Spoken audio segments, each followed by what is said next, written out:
Tengan ustedes muy buena tarde. Aquí Octavio Contreras platicándoles algunas otras cosas con respecto al surgimiento, el marco contextual de lo que es la propaganda que evolucionará hasta conocer aquello que nosotros identificamos como el marketing político.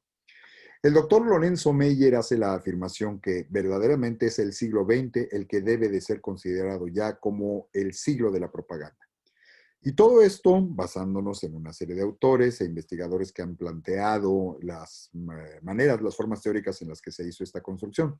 Y esto nos permite entender que la mayor difusión, logros y diríamos profesionalización de la propaganda ocurrió exactamente en este periodo del siglo XX, comenzando de forma moderada un tanto con los británicos durante el proceso de la Gran Guerra de 1914 a 1918. Entender que la propaganda misma ha construido la idea de la Primera Guerra Mundial como algo separado de la Segunda cuando son parte del mismo proceso y nadie la llamó Primera Guerra en su momento. Y aquí yo me apoyo también en lo que comenta un especialista que escribió un libro que se llama Propaganda, The Art of Persuasion, World War II, en donde hace la revisión hacia atrás y nos permite saber cómo los británicos coadyuvaron, por ejemplo, a la construcción de esta imagen de los alemanes como gente desalmada, como gente que hace lo que sea por tratar de conseguir sus objetivos, y que esa primera construcción que se va a hacer en un principio, que los mismos británicos se van a dar cuenta de que es propaganda, que están hablando mal, en ese caso propaganda negra, que están hablando exageradamente mal de los alemanes, les va a terminar revirtiendo para cuando empiezan a llegar los primeros informes de los campos de exterminio y de los campos de concentración, porque piensan que es propaganda hecha por los propios aliados, ¿no? Entonces, cuando uno no mide las consecuencias del mal manejo, sobre todo de la propaganda negra, puede hacer el dichoso backfire. Nos terminamos disparando en el pie si no lo sabemos manejar adecuadamente. Es en la Segunda Guerra Mundial donde nosotros ya de 1939 en adelante notamos cuando una propaganda muy bien construida, estudiada, planificada y aplicada, se va a ver reflejados estos efectos en una población, particularmente la germana, adoctrinada de manera muy eficiente y efectiva, de tal manera que casi hasta el final de la misma, en 1945, a Hitler se le veía incluso como un mesías preocupado por encima de todo por su bienestar y aún más allá por el de la raza humana. Hubo gente que sí lo llegó a pensar y a creer en ese sentido.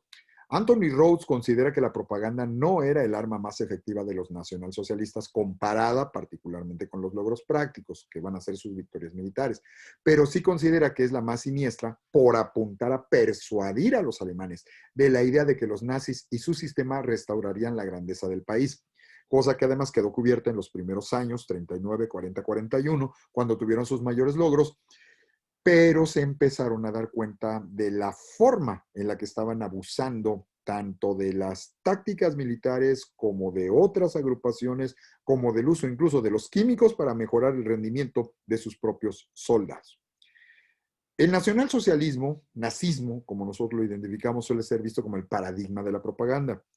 Pero como les decía, hay fuentes previas. Algunas de ellas, por ejemplo, hasta el propio Adolf Hitler lo registró, que sus primeras experiencias con la propaganda las aprendió por parte de los marxistas en Austria-Hungría. Estando en Viena, pues ellos sabían cómo adular a las masas.